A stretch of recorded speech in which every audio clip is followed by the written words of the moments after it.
I'd say 10 to 20,000 people. Yeah. You could probably, like in the, over in the Cajun Dome over in Lafayette, you could probably fill that arena up with New Japan Pro Wrestling, I would think. So, or now the interesting thing about it is somebody was saying that is 2 weeks before WrestleMania. And it would be very interesting, if they were to come here to the South around that time, because New Orleans will be hosting WrestleMania next year.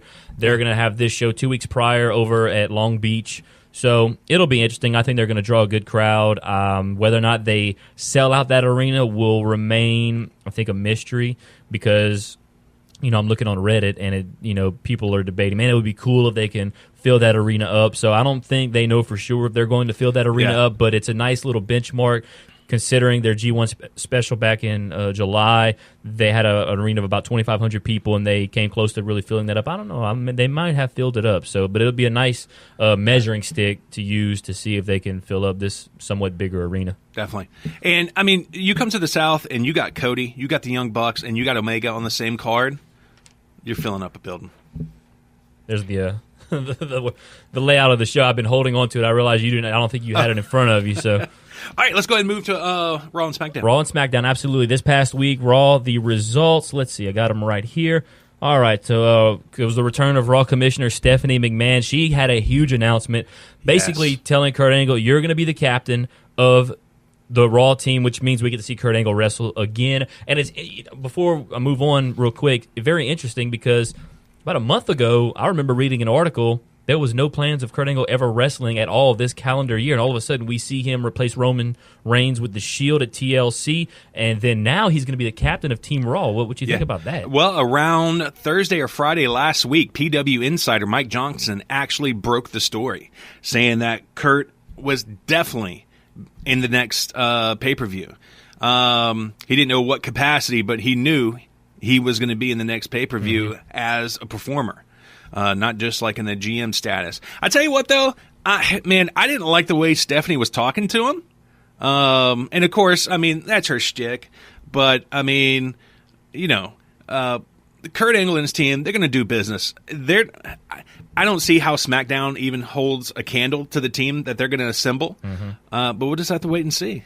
Yeah, and as of right now, the teams. This is the. I think there is some names have been made official right here. Team Raw right now, Kurt Angle and Braun Strowman are the only two that have been made official. The rumors are the other three will be Finn Balor, Roman Reigns, Samoa Joe. Quite the team there. Yes. And then on the SmackDown side, from what I can see here, already made official, Bobby Roode, Randy Orton, Shane McMahon, Shinsuke Nakamura. The only other person that is rumored to be on that team is AJ Styles, which would be an absolutely excellent addition, because then you'll have the likes of Kurt Angle, possibly Samoa Joe, AJ Styles, Bobby Roode, and I'm going to even say Shane McMahon, because Shane McMahon still has one of the best matches of the year at WrestleMania against AJ Styles.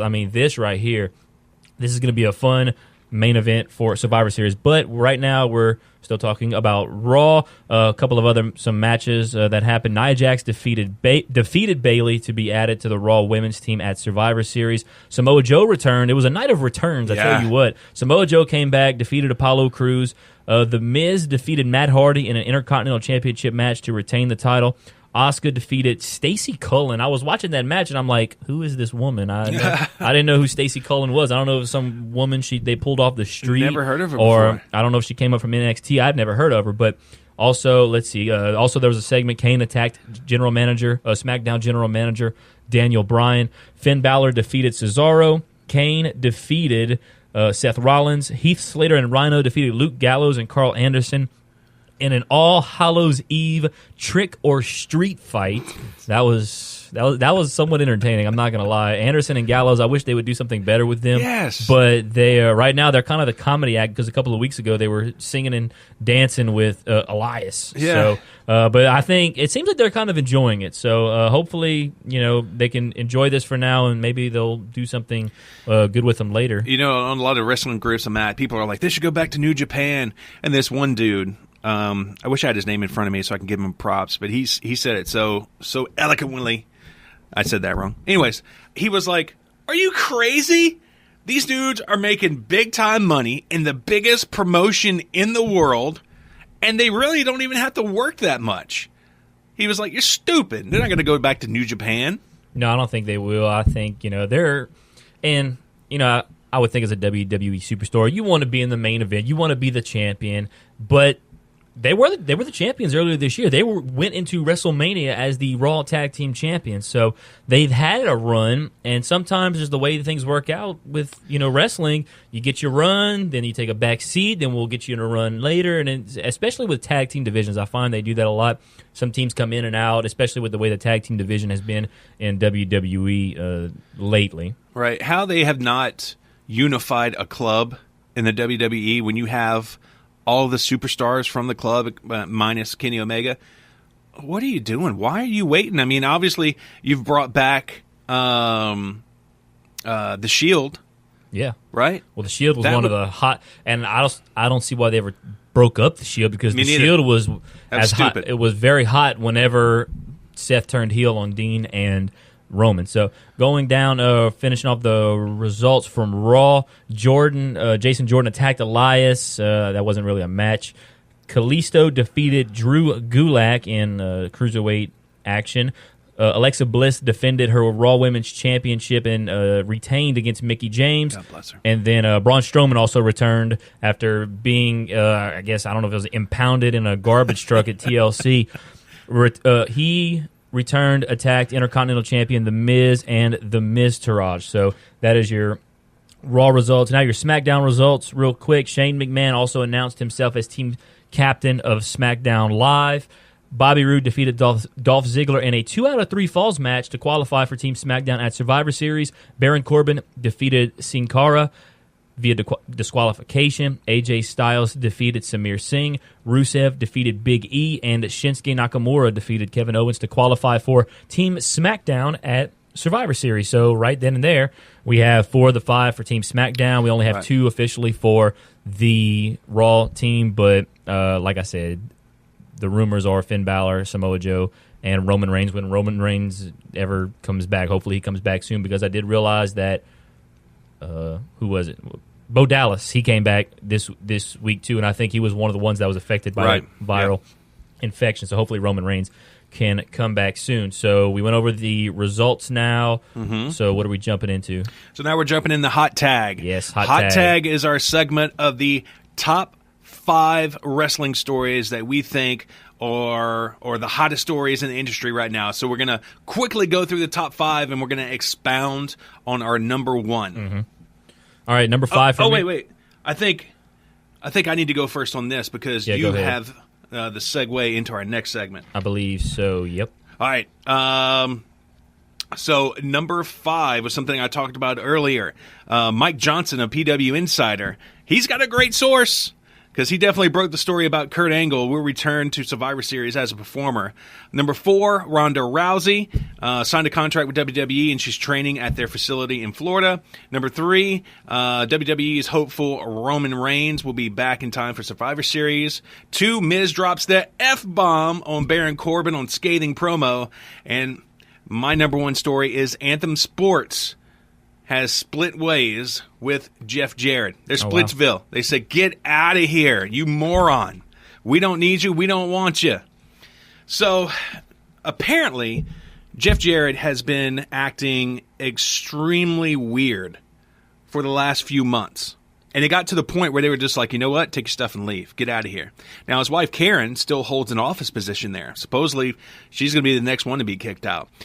A lot of people are saying that it has to deal with alcoholism and that it's getting the better of his life, which is a sad, sad thing, because he has such a great mind for wrestling. And I think he could have really helped Anthem if he had a clear mind. Now, the other news to this is Anthem Sports wants out of Impact Wrestling. Now, since cutting ways with Jeff Jarrett, they also stopped using Global Force Wrestling in all their promos and all their logos.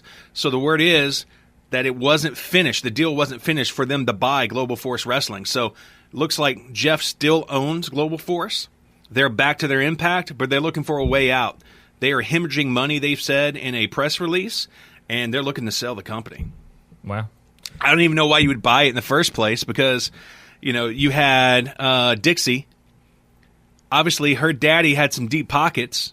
It got so bad, he cut her off. He said, no more money.